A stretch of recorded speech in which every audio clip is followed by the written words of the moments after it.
Hola, buenas tardes a todos. Desde la Maestría de Escritura Creativa del Instituto Cari Cuervo, les damos la bienvenida a este evento que hace parte de la serie de Sonar Afuera, que son diferentes eventos en donde buscamos llevar la literatura y las preguntas que nos hacemos en nuestras aulas afuera de ellas.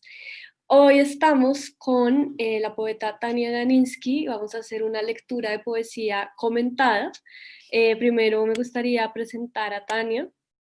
Tania es doctora en Filosofía y Literatura. En 2009 ganó el Concurso Nacional de Poesía de la Universidad Externa de Colombia y en 2014 obtuvo el Premio Nacional de Poesía Obra Inédita con su primer libro, Dos Cuerpos Menos, de 2015. Publicó Cráter en coautoría con el artista José Sarmiento en 2017. Su poemario Desastre Lento se publicó en 2018, fue reeditado en 2019 y estuvo entre los 5 finalistas nominados al Premio Nacional de Poesía, otorgado por el Ministerio de Cultura en 2019. Es coeditora de La Trenza, un fanzine de ilustración, ensayo y poesía escrita por mujeres colombianas. Acaba de publicar La suspensión de los objetos flotantes con las ilustraciones de Ana María Lozano en la editorial Cardumen, y es sobre este libro sobre el cual haremos esta lectura de poesía comentada. Y antes de saludar a Tania, también les quiero decir que si quieren poner preguntas o algo así en el chat, también vamos a estar respondiendo preguntas. Hola, Tania. Hola Gloria, buenas tardes para todas las personas que nos acompañan. Gracias a Gloria y a la maestría por invitarme hoy. Es la primera vez que converso y leo de este libro. Bueno, pues entonces yo creo que podemos comenzar con el primer poema. La idea es que Tania va a leer poemas y a partir de esa lectura yo le voy a hacer preguntas. Entonces, si quieres, comencemos con el primero. Vale. El primer poema del libro se llama Solaris. Es como un poema, como que abre los otros poemas.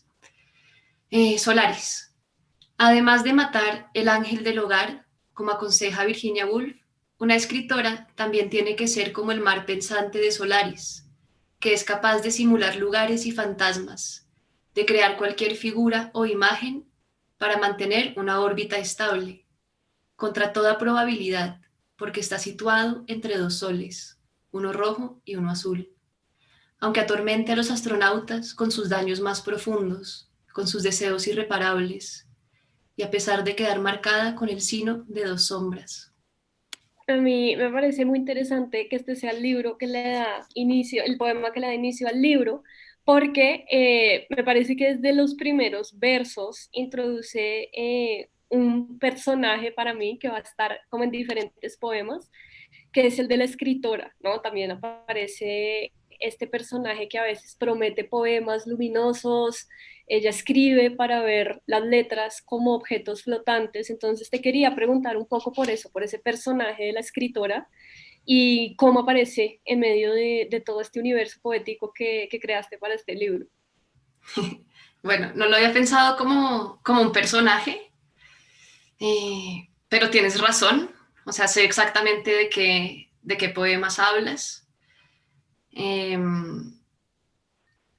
Me sorprende un poco como pensar en un personaje porque justo digamos que ese mar, el mar que aparece ahí, que es el mar pensante de Solaris, es como un personaje sin persona, de alguna manera, porque es un mar miniforme, entonces es un mar como que puede imitar o puede leer el pensamiento de las demás personas y representarlo, pero realmente es un mar al que nadie puede penetrar. Y en Solaris hay una imagen muy linda al final, que es como un spoiler, pero los científicos como que van y tratan como de acercarse a este mar y entender ese planeta, y no pueden, y al final como que un científico se acerca mucho al mar y el mar envuelve su mano, pero queda un espacio entre la mano del científico que está tratando de tocarlo y el agua, como el cuerpo de agua.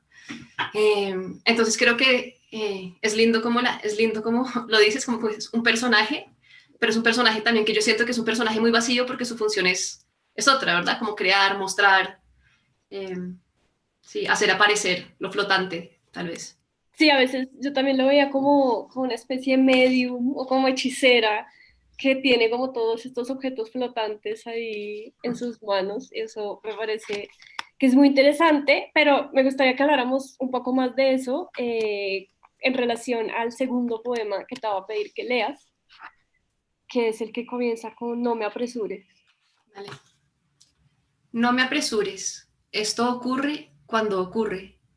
Las ranas desenrollan la lengua y atrapan imágenes en el primer intento. Puedo atrapar imágenes, desenrollar el pensamiento y transformar su densidad, pero después de varios intentos o a veces por error. Al atrapar una presa, la saliva le inunda todas las cavidades.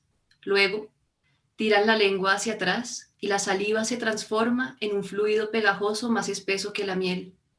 Cuando la lengua vuelve a entrar en la boca, la saliva pierde densidad, se pone acuosa. Y aquí me parece que hay dos cosas que me parecen interesantes. Por un lado, yo aquí vuelvo a ver a esa poeta escritora medium, cuando ella es aquella que atrapa imágenes al igual que esa rana, pero lo hace de alguna forma después de varios intentos o a veces por error. O sea, como que siento que es alguien que está como en medio de la poesía y que la poesía no es algo tan... no sé, innato, como en el caso de las ranas, y las ranas son también una imagen que aparece recurrentemente en el libro, como una especie de memoria ancestral o como reencarnación, ¿no? Como que esta poeta a veces dice que ella en una vida pasada fue una rana. Entonces me gustaría que habláramos de eso también, ¿no? Como de ese atrapar imágenes después de varios intentos o a veces por error, como ese accidente a la hora de hacer poesía o a la hora de hacer el poema y también de las ranas en su memoria ancestral. Bueno, tal vez lo primero, como lo de la precisión. Sí, yo siento que hacer poesía o escribir poemas es algo muy impreciso. Hace poco en una charla me dijeron que Héctor Abad decía que escribir un poema era como desarmar una bomba porque había como que trabajarlo muy cuidadosamente para que no estallara. Y yo pensaba como, no, o sea, tiene que estallar todo el tiempo. O sea, no se puede hacer un poema bueno para empezar. O sea, yo siento que tengo que fallar muchas veces y que de repente, o solo escribir sin ninguna pretensión, ¿no? Que es como diferente como a la puntualidad de las ranas y como con esa precisión que sale ahí, ¿no? Como que las desarrollan la lengua y atrapan en el primer intento. Mientras que uno tiene que embarrarla muchas veces y ni siquiera estar buscando tal vez esa imagen, pero también en ese poema eso se transforma también como ya a cuando uno la atrapa y ahí uno sí comparte algo con la rana, que es como ese placer, esa inundación, ese salivar, como ya también físico, como con la palabra. Y también en ese poema aparece mucho el pensamiento, ¿no? Como que es una mezcla, creo que justamente porque es como una mezcla entre como la intuición y el pensamiento, pues hay que darles libertad y fallar. Y sobre lo ancestral, pues sí, las ranas aparecen mucho en este poemario y también como algunos animales ancestrales. Le decía a Gloria antes de comenzar que hubo un poema que escribí, como también siempre escribo por error y no planeo antes, como que las cosas aparecen y me enseñan cosas. Y era un poema que está en desastre lento, que dice, rana estática, la musa es la hierba, croar es cantar. Y como que salió ese poema y yo entendí que el animal que normalmente se asocia a la poesía, que es el ave, que está arriba, en el cielo, volando, como que no expresaba tanto lo que para mí era la poesía, que era algo de la tierra, con su memoria, con sus raíces, y también como con lo simbólico de las ranas en el sentido de, pues como de que aparecen donde hay humedad, donde hay agua, ¿no? Como de un lugar sano. Y también como que cantan de muchas maneras, que croan como feo, raro, a veces suenan como extraterrestres. Bueno, entonces como todo eso me parecía a mí como algo más cercano a lo que podría ser la poesía para mí que un ave, por ejemplo, aunque ahí pues me gustan mucho los pájaros. Y bueno, y la ancestralidad no la siento tan ligada a la rana, pero sí hay un poema que habla de la reencarnación, de las vidas pasadas, pero también como mezclado con una reflexión sobre el ecosistema, que también pues, es viejo. Creo que la ancestralidad entra por ese lado también. Y creo que también eso es algo que es como un hilo que podría unir tus otros libros, ¿no? Porque en Desastre Lento también hay como una especie de apocalipsis inminente de alguna forma, ¿no? Como que para mí tus poemas siempre están como en un lugar donde hay una inminencia como de una destrucción ecológica, donde los personajes, otra vez usando esa palabra, los sujetos están como observando ese desastre lento, pues como bien lo dice ese libro, y me parece súper interesante.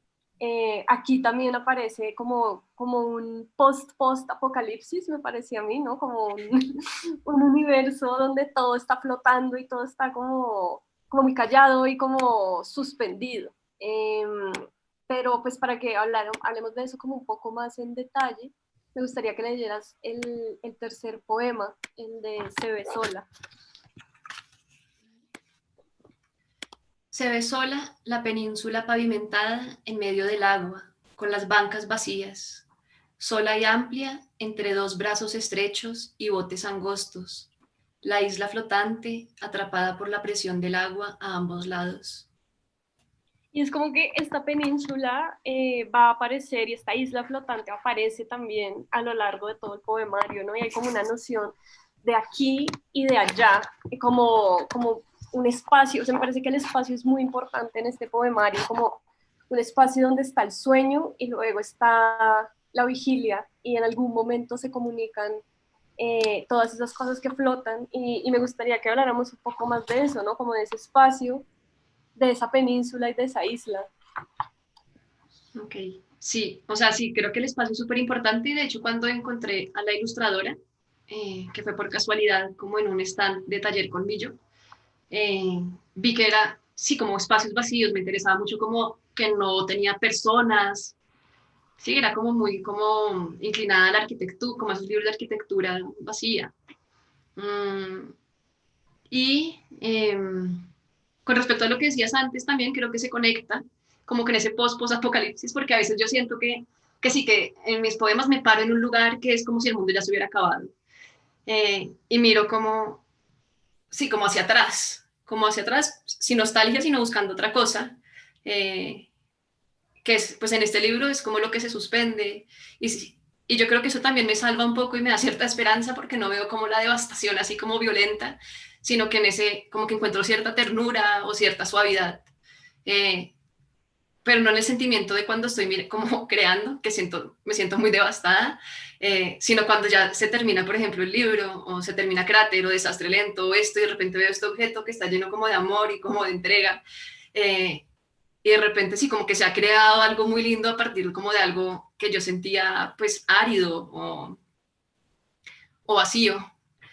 Y no sé si quieres que hable como literalmente, como en realidad a qué hace referencia esa península, o si lo Sí, dejamos. o sea, sí, porque me interesa también mucho como el proceso, pues, o sea, claro, ya hablamos de que, digamos, pasa por error, ¿no? Como que la bomba explota todo el tiempo y que estas imágenes llegan. Me encanta ese verso donde dice, ¿cómo es? Ya te digo. No me apresures, esto ocurre cuando ocurre, o sea, como la poesía llega cuando tiene que llegar y el libro se va a hacer cuando se tenga que hacer, pero sí me interesa como la idea de estar en un espacio como una isla, estar en un espacio extranjero y desde ahí como comenzar a ver ese territorio de una manera enrarecida que facilita la imagen poética. Ok, listo. Bueno, entonces, este libro lo escribí cuando estaba terminando el doctorado en Coventry, que es una ciudad al norte de Inglaterra, como pobre, fea, ¿no? Como no es la ciudad idílica, o Londres, donde pasan muchas cosas, es una ciudad como que fue bombardeada en la Segunda Guerra Mundial, la reconstruyeron como, se preguntaron qué hacemos, la reconstruimos como el pasado o nos imaginamos el futuro en los 50 y la reconstruimos. Entonces la reconstruyeron, los edificios son feísimos, nadie quiere esa ciudad porque además llegan como, pues es una ciudad que es muy barata también, pues mucho más barata que Londres, entonces llegan personas, pues muchos inmigrantes de diferentes partes del mundo, entonces es rara porque es una ciudad que tiene como muchas culturas, pero al mismo tiempo nadie se la apropia. Entonces, en ese sentido también es una ciudad muy vacía y por ahí había un bar que me gustaba mucho que quedaba en un canal, pero un canal feo, o sea, no es un canal tampoco muy bonito. Es un canal donde iba la gente a emborracharse, a drogarse, donde quedaba, o sea, y entonces, bueno, ahí empezaron a arrendar un apartamento y yo dije, pues es el lugar que más me gusta de Coventry, vámonos a vivir acá. Y entonces mi vista por mucho, pues el último año fue este canal y llegaban, pues era súper bonito porque los vecinos eran barcos, ¿no? Como que llegaban en Inglaterra entonces, antes de que hubiera calles y el ferrocarril, se comerciaba por todo el país, por estos canales. Entonces mucha gente, sobre todo como pensionados o gente a veces como que hace estos viajes y todo el país, toda la isla está conectada por los canales. Entonces pues en cada ciudad tiene su puertico y ahí quedaba, entonces yo vivía ahí encima. Y empecé a tener una relación súper intensa con el agua, porque yo además soy de fuego, y siempre era como el elemento que estaba en mis libros.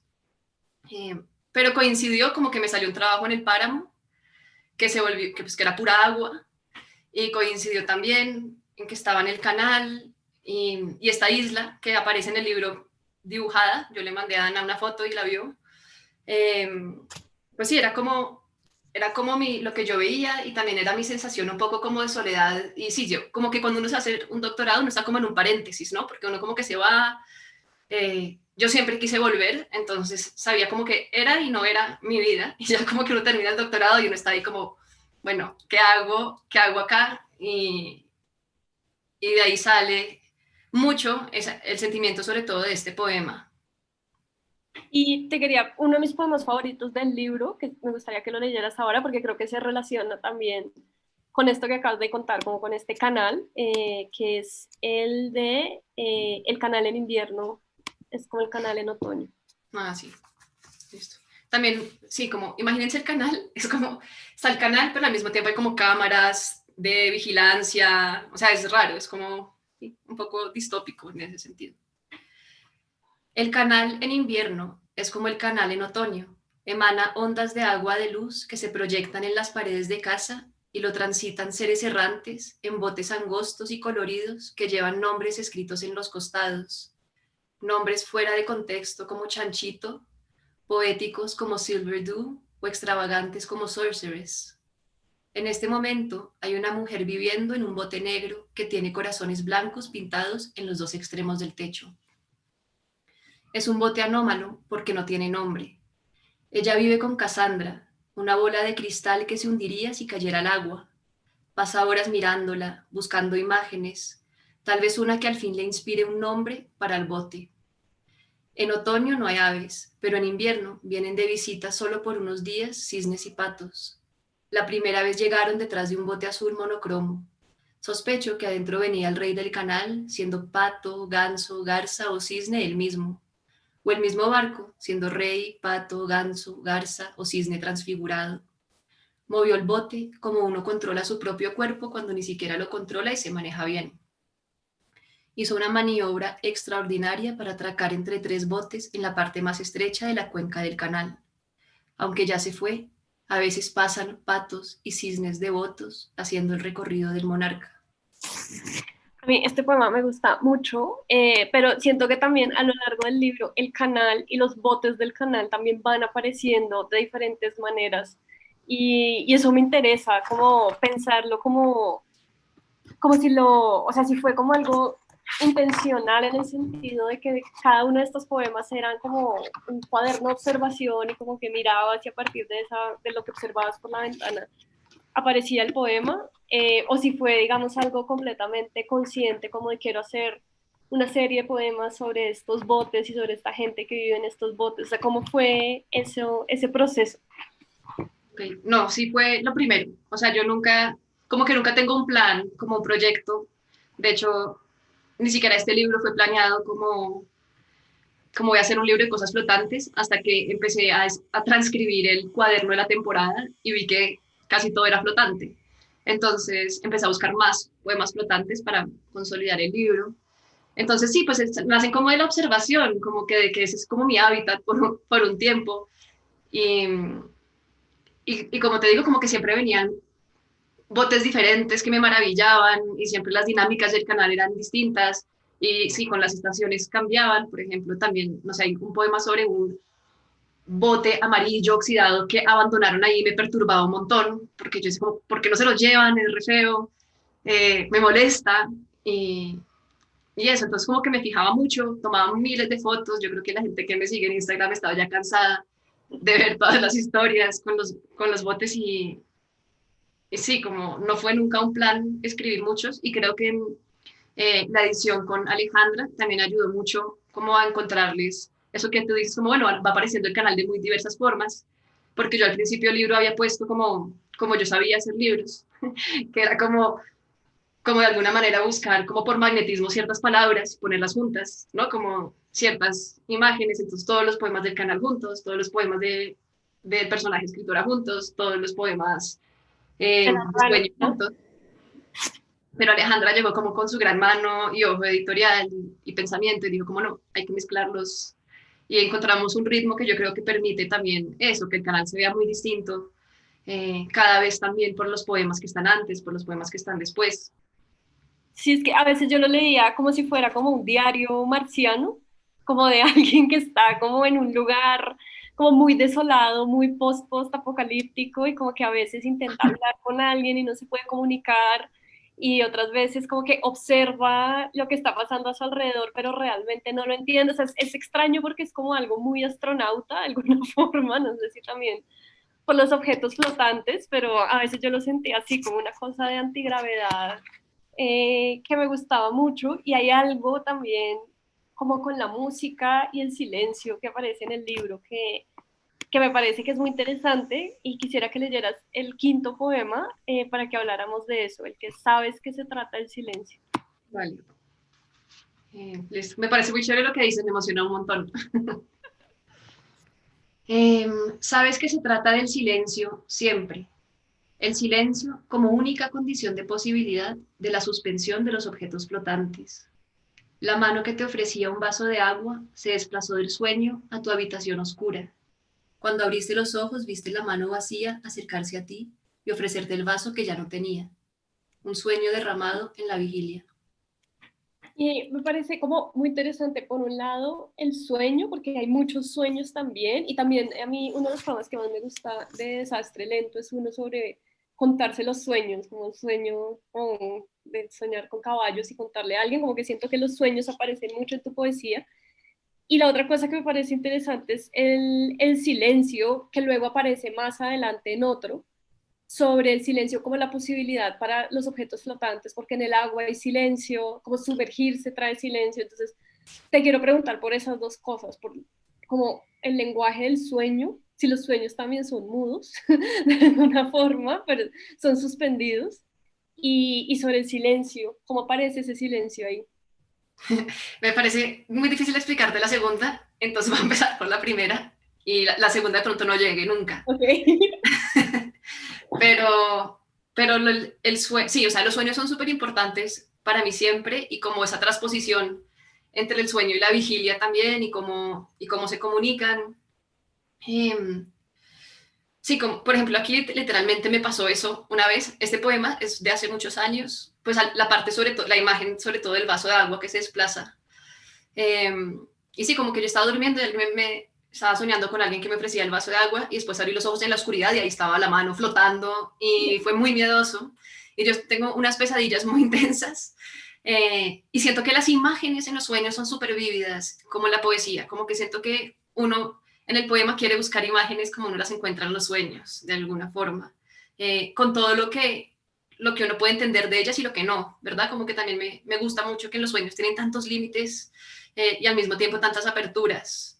Eh, y siento que comparte mucho eso, solo que creo que el sueño, como que en el sueño el tiempo funciona de una forma que nunca va a poder funcionar en un poema, como que el poema siempre, igual porque el lenguaje tiene un orden y la gramática, como que nunca vamos a poder como abrirnos a la simultaneidad de las imágenes y como sí, de lo que pasa en los sueños en la poesía. Y también siento que el sueño es muy flotante, ¿no? Como que uno puede volar, en el mismo tiempo es flotante. Siento que esa pérdida de sentido para mí en este libro también tiene mucho que ver con qué es, con lo que flota. Pero al mismo tiempo, pues eso es un sentido que no es vacío, de alguna manera. Eh, y me interesaba como, creo que en el libro también me interesaba poder generar esa sensación en otros, que no sé si lo logré o no, pero creo que parte de la intensidad de querer poner todo lo flotante junto es como ver si puedes flotar, como ten, y ten estas imágenes de lo que flota. Eh, Y el silencio, es que me parece muy difícil hablar del silencio. Eh, o sea, y dice, el silencio como única condición de posibilidad de la suspensión de los objetos flotantes. Creo que esa suspensión también tiene algo que ver con una forma de mirar y una forma de oír y como una manera de estar como atento, como distinto a como uno lo está normalmente y que en esa como en esa aguda atención eh, que es el silencio, las cosas pueden parar y flotar y suspenderse y uno las puede ver mejor y puede como incluso como moverse con ellas y no sé cómo explicarlo sin que suene muy místico o raro. Pero Eh, hay perdón. algo como, o sea, como que también yo lo relacioné a veces como con la extranjería, o sea, no sé por qué mi lectura también está como más arraigada hacia el canal y la isla y bueno, todo esto, porque como que aparecen unas situaciones también extrañas en donde siento que el silencio está, o sea, como que a veces me parecía que era como una brecha entre los lenguajes o una brecha como cultural, como de no entender por qué se suspenden los objetos así, ¿sabes? Ay, no sé, a mí me parece muy raro como, creo que es muy pronto para que yo vea la parte autobiográfica de los poemas, porque yo a veces siento que escribo como ficción, pero luego 2 años después leo un poema y digo como que obvio, esto es sobre mi mamá o sobre lo que sea. Pero también como lo de la extranjería para mí es algo raro porque también es mi condición normal, ¿sí? O sea, como mi mamá es gringa, me habló en inglés toda la vida, yo hablo en inglés con ella, como que es mi lengua materna. Eh, Mi familia paterna era inmigrante, como que tampoco es que en Colombia yo me sienta muy local, eh, pero en Inglaterra sí sentía como que Bogotá era mi casa, o sea, yo siento como Bogotá, ¿sabes? Como yo me siento como bogotana. Y, pero, o sea, por el momento no interpreto como este libro tanto en relación con la extranjería, aunque hace poco estaba como en un conversatorio de literatura del Caribe con unas peladas que se llaman Aluvión y también hablaban de lo flotante en relación con estar lejos de la tierra de uno. ¿No? Como que, y no sé si tenga que ver con eso, ¿no? Como que la tierra es la de uno y entonces uno está fuera de la tierra y entonces está flotando y mucho más si uno está en una isla y en Inglaterra, pero sí, no sé si tenga que ver con eso, porque en ese caso como que tampoco siento aquí como mi tierra. Claro. Eh, Sí, o sea, yo siento que es como o sea, que a mí, yo llego a la poesía por eso también, porque es como tierra de nadie, ¿no? o nadie de tierra, no sé. Sí, entiendo muy bien a lo que vas. Hay comentarios en nuestro chat, pero también les recordamos que si quieren dejarle alguna pregunta a Tania, la vamos a estar leyendo. A mí me parece muy interesante eso que dices como de la relación entre el sueño y la poesía, en el sentido como de la imagen, ¿no? Como la imagen poética, que es verdad que es muy similar a la imagen del sueño, intentar atrapar la imagen poética también tiene algo de similar a intentar recordar un sueño, ¿no? Como que hay algo ahí también elusivo que me parece interesante. Pero quisiera que habláramos un poco más de la poesía con el poema que sigue, que es el de la poesía comunica los elementos.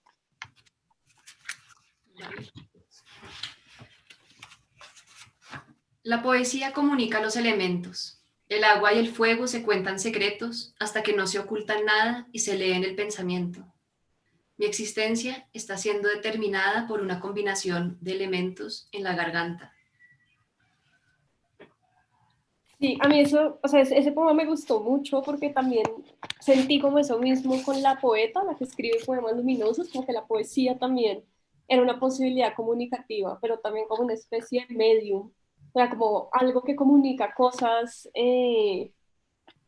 tan disímiles como el agua y el fuego, y como también la posibilidad de que la poesía sea el lenguaje de ese objeto, de ese mundo flotante o de ese mundo suspendido. Entonces te quería preguntar un poco más por esa idea de la poesía que aparece ahí. Sí, creo que ese poema podría explicar un poco lo del silencio también. Ujú. Eh, Porque Y, la- digamos, ok. ¿ah? Y las ranas también. Eh, sí, digamos que para mí la poesía, como la función como comunicativa de la poesía es algo muy distinto a lo que normalmente se entiende, ¿verdad? Porque es eso, es como justamente como oír con una atención muy distinta y como casi de lejos, un poco como con mucha distancia también, pero con una distancia que ayuda a aclarar algunas cosas y a oscurecer otras, pero otras que digamos que tienen en su oscuridad su forma de hablar. Que nos ayuda como a pararle atención a eso. Y en este poema en particular pasa como que me acuerdo bien cuando escribí este poema y fue mirando el canal y pensando en lo que les decía antes, como que antes el fuego era como mucho mi elemento en mis poemas, era el elemento más recurrente y de repente estaba el agua como con su transparencia y esa posibilidad como de, sí, como de estar más tranquila. eh, y parar la atención a las cosas como con más detenimiento, y creo que eso también tiene mucho que ver con la suspensión de lo flotante. Eh, y si aparece aquí como el personaje escritora, ¿no? Porque es como hay una garganta que está siendo determinada por estos elementos, y creo que tiene que ver como con decir como en la transparencia, pero también como en el ardor del fuego. Eh, y también de alguna manera es como que hay una claridad en leerse el pensamiento como una entrega también, que tampoco sea como difícil llegar ahí. Y eso como también pensando en la lectura, ¿no? Como hay personas como que a veces me dicen que mi poesía es súper difícil de leer, pero como que yo digo, no, o sea, nada de esto es como una metáfora, a veces es súper literal y es simplemente como una imagen y como si lo que ves es lo que se está diciendo. Y creo que eso es también leer el pensamiento, como ver y acercarse como desde esa primera imagen o impresión. Sí, siento que en este libro hay algo como diáfano también, como en el sentido de que uno, como el agua transparente, como transparenta la imagen y la imagen está ahí y está suspendida y un poco como sin gravedad. Y es misteriosa por eso mismo, pero no deja de ser diáfana y por eso me parece que es como tan interesante como esa unidad entre todas las cosas. Han llegado preguntas, entonces te voy a hacer una que hace Ivonne Alonso, que dice que lo que yo nombré como una postura o imágenes post-apocalípticas, ella ve también un acto o visión entrópica y ella lo asocia con el antropoceno. ¿Podría Tania contarnos más sobre eso, la presencia del antropoceno en su poesía?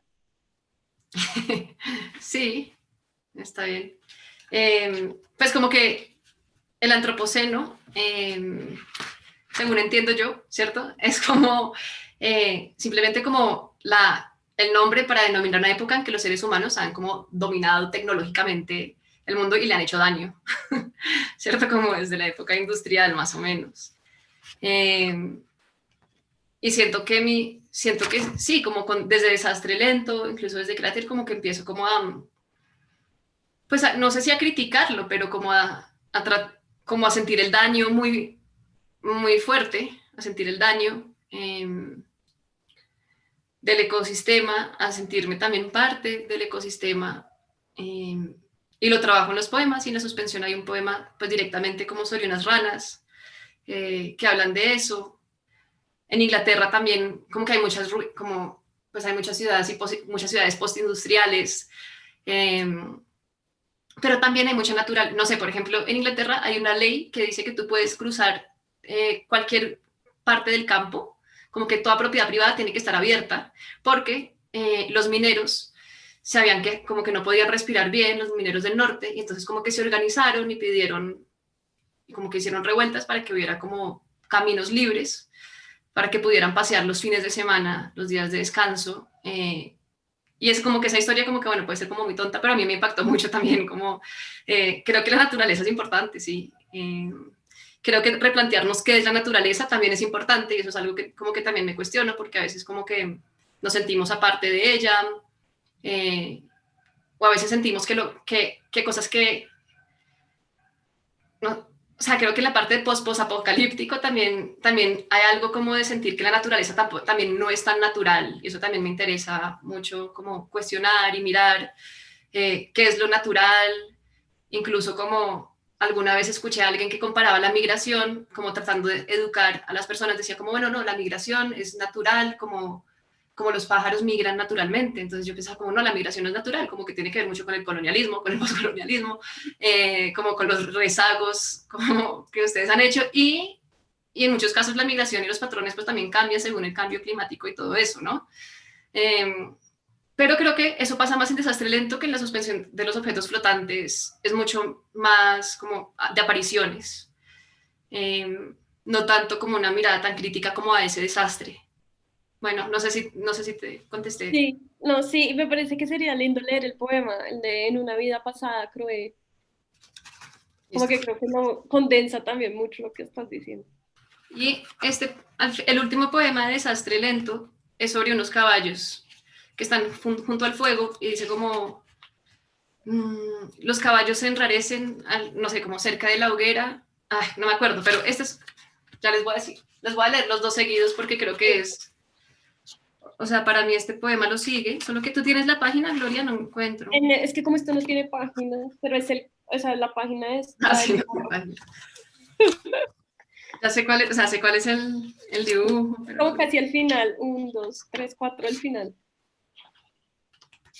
Ya lo encontré. Pero entonces el otro súper cortico.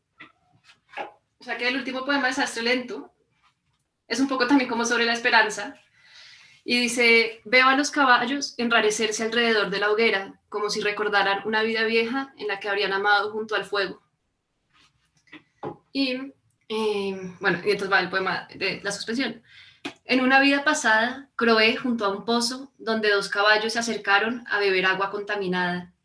Los humanos primero encontraron los caballos muertos, después examinaron el agua y por último secaron el pozo. En una nueva vida llegaron por magnetismo al mismo sitio y sus cuerpos, cuadrúpedos todavía, se estremecieron. Cayeron unas lágrimas al pozo seco y se multiplicaron con las vibraciones del contacto hasta inundarlo. Las ranas volvimos saltando en el tiempo. Este poema, cuando yo estaba trabajando en páramos, aprendí una práctica indígena que es sembrar agua. Entonces, realmente las personas, incluso hoy en día, hacen como, siembran agua donde hay lugares secos para multiplicarla. Entonces, como que cogen una totuma, la llenan de agua, rezan, la entierran, le dan unos golpes a la tierra y unas semanas después aparece un nacimiento de agua en otro lado. Entonces, en eso estaba pensando al final, que suena como magia, ¿no? Como cayeron las lágrimas al pozo seco y se multiplicaron con las vibraciones del contacto hasta inundarlo, eh, pero es una magia muy real. O sea, es algo que pasa también sí, para sanar una zona seca. Entonces ahí aparecen las ranas, justo como en las dos formas que te había dicho, ¿no? Como voz poética, como sujeto poético, y también como símbolo de un ecosistema pues sano, de la esperanza de... Sí, también creo que está como eso de lo cíclico, ¿no? Porque, o sea, a pesar de que esto pasa en otro momento, o sea, cuando ya el agua está contaminada, o sea, claramente no estamos hablando de algo ancestral, sino que ya hubo destrucción. No sé si también mi lectura va por ahí porque lo leí al lado del bote amarillo oxidado y sucio, entonces como que ya es como era postindustrial donde todo se volvió tóxico, pero luego como que hay como un renacer, o sea, como que la naturaleza también siempre está ahí, como que perdura y renace a pesar de como toda la toxicidad, no sé, Sí, sí, estoy de acuerdo. como algo así. Hay otra pregunta aquí de Catalina Villegas que dice, si tu lengua materna es el inglés, ¿escribes a veces poemas directamente en inglés o a veces piensas o sientes primero los poemas en inglés? Eh, no, me ha pasado con muy poquito, o sea, casi nunca escribo en inglés, pero algunas veces sí lo he hecho y si me gusta mucho lo traduzco a español. En este libro creo que no hay ninguno que haya escrito en inglés y además como que siento que yo decidí como en un momento escribir en español y en Inglaterra más, porque en Inglaterra era como el miedo de no estar oyendo español en ningún lado, empecé a traducir un montón y como, o sea, siento que esa es la lengua en que yo decidí crecer, ¿sí? Como no puedo dejar de escribir en español nunca, porque es como que dejaría de aprender, de crecer en esa lengua, como no podría ofrecer tanto. Aquí, bueno, hay otra pregunta que dice, en Desastre Lento percibí una poesía más simbólica, un diálogo constante entre imágenes poéticas casi más ininteligible. En la suspensión de los objetos flotantes, aunque por supuesto están Las imágenes poéticas son más narrativas, percibe más poesía en prosa. Desastre lento es un estallido, la suspensión es más una bitácora poética. ¿Podrías compartirnos, Tania, cuál fue la diferencia entre estos dos procesos creativos y si esta diferencia que anoto se dio o no? Pues no lo pensé tanto, pero sí como tema, digamos que Desastre Lento fue mucho más lento. O sea, Desastre Lento lo hice como en 4 años. La suspensión de los objetos flotantes fue como que transcribí un cuaderno, me di cuenta que había muchas cosas que flotaban en ese cuaderno. Eh, Me recordé otros poemas que había escrito en la temporada de Desastre Lento, pero que no cuadraban con ese libro, y fui por ellos. Y también estaba obsesionada con unas obras de realidad virtual que hace Laurie Anderson, que son de flotar. O sea, pues que en la realidad virtual uno está flotando y eran poemas, o sea, no era como la realidad virtual de disparar, sino era como viaja a la luna, monta un burro, como que te elevas, o estás como en un universo de tiza y puedes como mirar, bueno, no sé, entonces como que realmente como que o sea, mi cuerpo se había llenado de esa sensación de flotar de las obras de Loria, de las instalaciones estas de realidad virtual.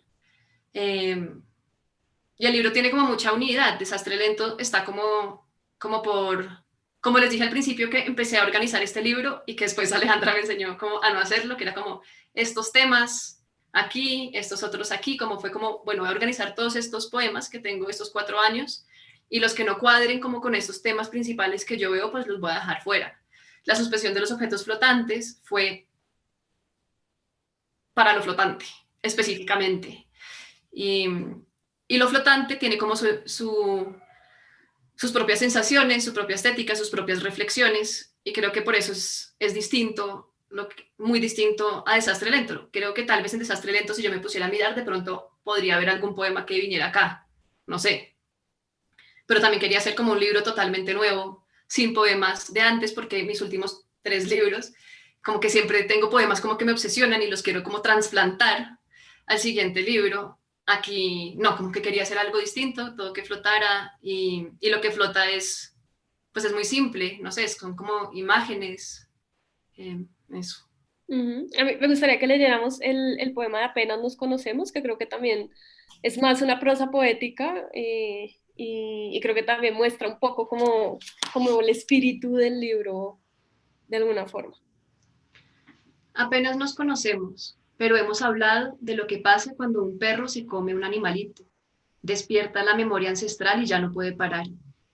Quiero decir que no nos conocemos, pero de pronto algo más viejo que nosotros construyó un pasaje escabroso por donde nos resulta sorprendentemente fácil alcanzarnos. En uno de esos ires y venires de ti a mí, de mí a ti, me cuentas sobre la muerte de tu padre y de una noche en que peleaste con tu tío por tratarte siempre como la sombra de tu viejo. Estaban en una tienda tomando cerveza cuando discutieron, así que decidiste marcharte a casa. Al salir te lo topaste en la calle. Aunque llevaba más de una década muerto, no se te había parecido hasta esa noche. No recuerdo bien qué se dijeron, o si acaso me lo contaste. Si intento recordarlo, el pasaje escabroso que nos comunica se vuelve más estrecho y resbaloso. No sé si ya dije que ahí hay rocas húmedas cubiertas de musgo. Entonces, en la calle del relato, tu tío sale detrás de ti, pero como te ve hablando con el fantasma, se detiene a la salida de la tienda a mirarlos. Están flotando como a medio metro encima de la carretera. No sientes que estás flotando. Eso te lo cuenta tu tío después. Solo que estás hablando, que estás conectado, que se está cumpliendo una promesa que no tenía que cumplirse porque no existía una promesa que precediera su cumplimiento. Pero así es. Y están ahí flotando delante de un testigo. Yo digo que flotar es eso, comunicarse con los silencios importantes.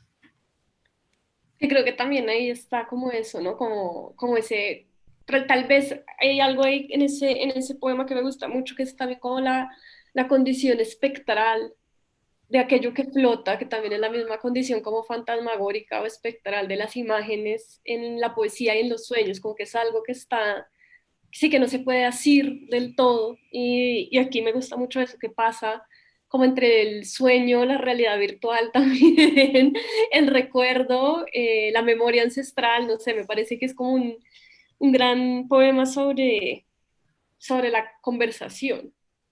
Y este poema, tal vez, no sé si es el único, pero como ya les dije, como que yo transcribo el cuaderno y como que se van armando los libros, pero este sí lo escribí con ya la suspensión de los objetos flotantes, como, no sé, como libro ya haciéndose, o sea, como ya sabía qué estaba pasando y estaba muy como metida en eso. Y creo que aquí pues es importante como lo del testigo, ¿no? Como que les he estado diciendo como no, como que la conexión del silencio con la flotante es como una forma de parar atención, como una forma de mirar, o sea, como una forma como de dar testimonio. Y también otra cosa aparece aquí y es como lo del fantasma y también la muerte. Mm, creo que, eh, digamos que si hay alguna conexión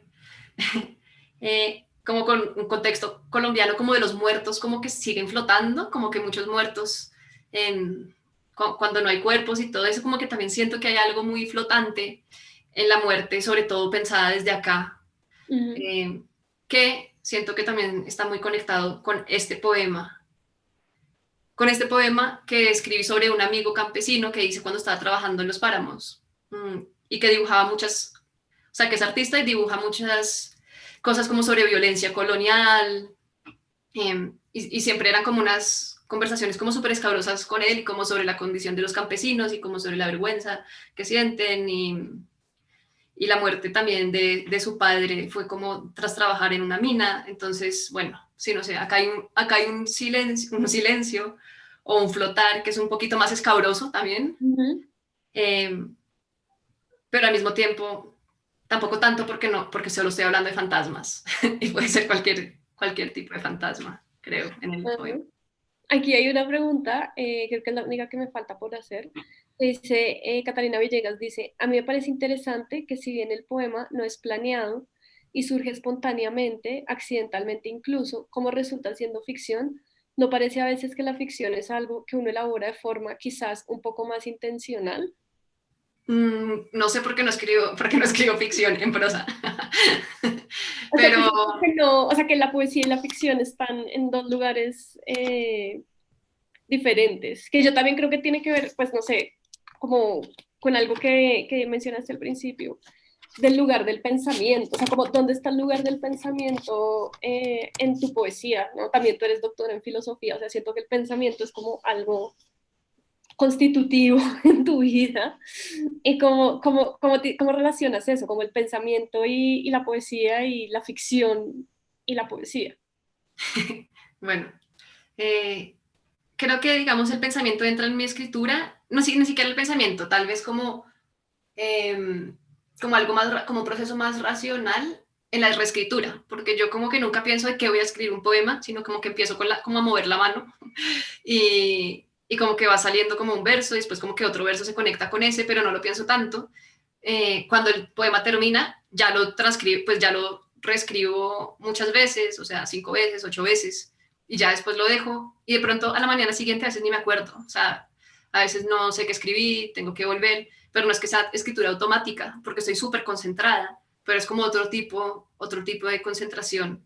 Y por eso mismo tampoco estoy tratando como de expresar algo que pueda venir antes del poema. Digamos, ahorita llevo como un año lesionada de las manos y las personas me dicen como, pero ¿por qué no dictas poemas en el computador?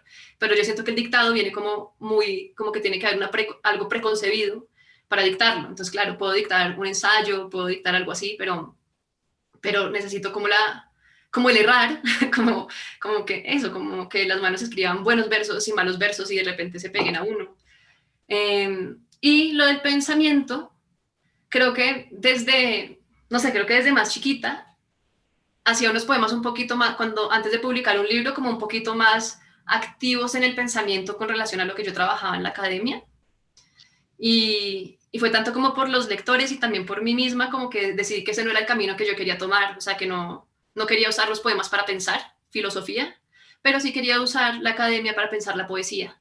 Entonces yo lo que hago en la academia es como hacer preguntas sobre escritores que me gustan o sobre problemáticas que sí siento que con los que me enfrento yo, como la pregunta por el lector, la pregunta por el envío, la pregunta eh, por el sujeto poético, o sea, por la neutralidad o la no neutralidad del sujeto poético, como este tipo de cosas que sí me interesan mucho en la poesía, pues las exploro en la filosofía, pero trato de que eso no se meta en mis poemas, por lo menos no de una manera como directa, como quiero cuestionar esto, sino, sí, y si aparecen ahí, porque pues creo, por ejemplo, que lo de la realidad virtual, por ejemplo, que me llamaba mucho la atención que uno pudiera habitar un espacio como creado por otro sin sentir el cuerpo y sintiendo como todas las imágenes de las otras personas. Yo sentía que era como estar en el sueño de otra persona y sentía también que eso era súper ético, ¿sí? Como poder deshacerme de mi cuerpo y ser todo oídos como a un universo que alguien me está presentando. Y estar ahí como flotando en esa ausencia de yo, ¿sí? Y eso puede ser filosófico, puede ser poético, no sé, y eso es como algo que, como en mi cuerpo, yo siento y lo traigo a la poesía también. Y pues por último, quisiera que leyeras un poema que a mí me gusta mucho. Y pues no sé si alguien quiere hacer una última pregunta, pues está el chat ahí abierto. El poema que te va a pedir es Dejo de existir en el planeta Tierra. Uh -huh. Listo. Dejo de existir en el planeta Tierra, en este, que no es el mejor posible, sino uno menos efectivo, menos desarrollado y más embrujado, estamos acompañados. Todo viene descompuesto, a excepción de la ternura de los drogados que se quieren y cuidan en una raíz. Bueno, pues nada, Tania, muchísimas gracias por tu compañía y por tus respuestas. Realmente es muy iluminador hablar contigo sobre poesía y escucharte leer tus poemas. Es un gran privilegio, entonces, pues nada, te agradezco mucho por compartir con nosotros. No sé si haya alguna otra pregunta, no sé si las personas del instituto nos puedan colaborar diciéndome si hay o no. Gracias a ti, Gloria, las preguntas han estado súper chéveres y los poemas que elegiste también, para mí. Bueno, pues nada, este es el libro, La suspensión de los objetos flotantes, publicado por Cardumen Libros, que sale esta semana a librerías. Entonces, para que lo consigan. Nada, Tania, muchísimas gracias. Gracias a ti, Gloria, y gracias a Bueno, las personas que estuvieron viendo. gracias. Chao.